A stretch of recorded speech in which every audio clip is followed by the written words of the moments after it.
Right, fellas, we're going to go through the work here. Your job was to look at a scenario there where we have an island and we were talking about what controls the fox population on that island.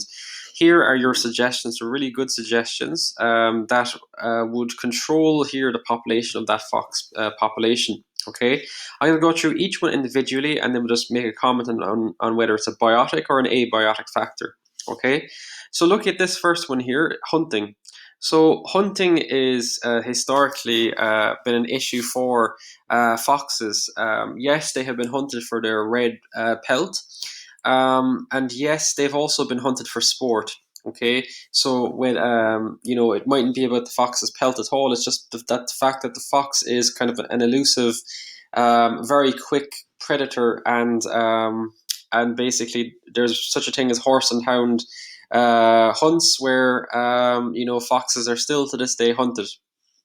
So that would control their population.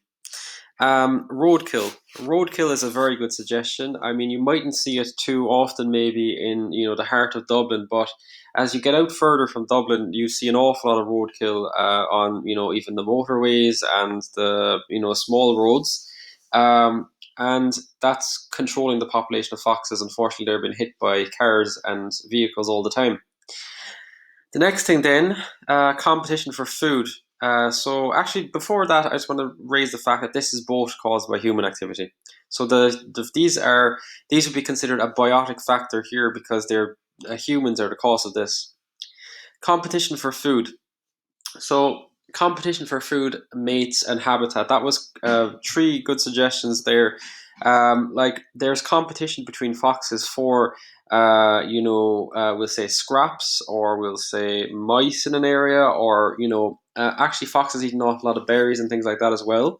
So there's only so much of that food resource, and only only so many foxes can be provided for.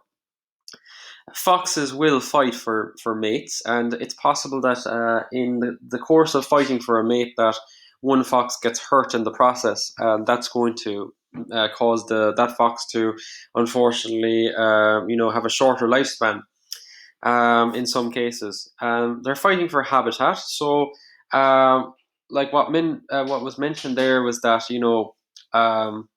only so much geographical area can support a fox. Okay, and um, now interestingly, like around cities and things, actually foxes have a higher population density, and that's because there's so much like food waste, and there's so much like vermin and things that are associated with population density of humans. So the habitat range in the countryside would have to be bigger. In the cities, it's actually smaller, but there's only so much habitat that they can have there. So that would all be biotic factors. An unfavorable climate was picked out as an interesting one. So if you jumped, like if it wasn't, for example, off Ireland, let's say it was more kind of an Arctic environment, you just put a fox population on that island, then many of those foxes would die due to something called exposure, due to the extreme temperatures. They wouldn't be adapted for that environment.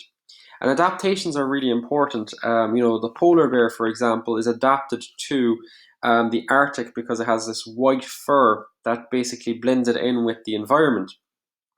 So it's suitable to live in that environment. But if you threw a red fox up there, it would stick out like a sore thumb, and it wouldn't have the fur that's thick enough to survive that environment. So therefore, a temperature there is a abiotic factor that would control the population. Abiotic meaning non-living.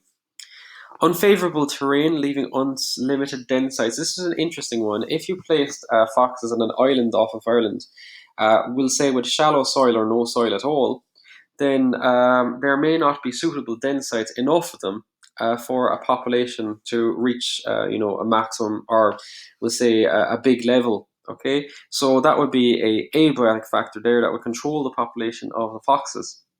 And then the final one here, which is birth rate of foxes versus the death rate, that was another interesting biotic factor there. So maybe foxes, can only breed so quickly, and is that quicker than the death rate? In terms of the survival of those foxes as well. Actually, another one there, a biotic factor is disease. So there you can see, like, there's so many variables that are controlling the population of a fox, and we've only kind of touched on a small number of them. It's so much more complex than that. Okay, like another thing there would be like, if there's a delay, we'll say in the berry season, like berries are really important for foxes, or if something like, we'll say, pesticides are killing mice, for example, then that's killing off a resource that the fox would feed on. So there's so many other things going on there as well.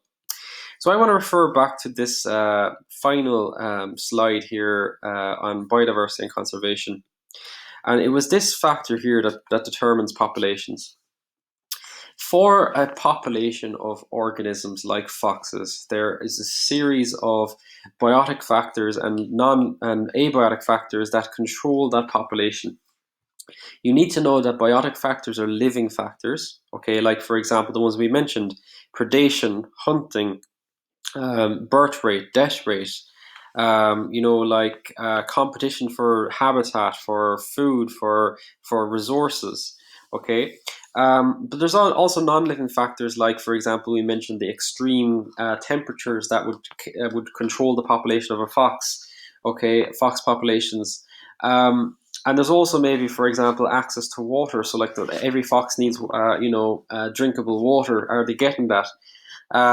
So these factors here, you need to be able to apply them to kind of different organisms. So, like, we've taken the example of a fox. Now let's have a think maybe about, like, for example, a plant. So let's take, for example, we'll say a plant like dandelions. We'll say, okay, what biotic factors would control the dandelion population? And, well, you're thinking about things like, well, what's feeding on the dandelion? So what herbivores are feeding on it? That would be a biotic factor. Then we'll talk more about the abiotic factors, because I know these tend to be quite really important for, like, we'll say, plants. The climate. So in Ireland, we have a temperate climate.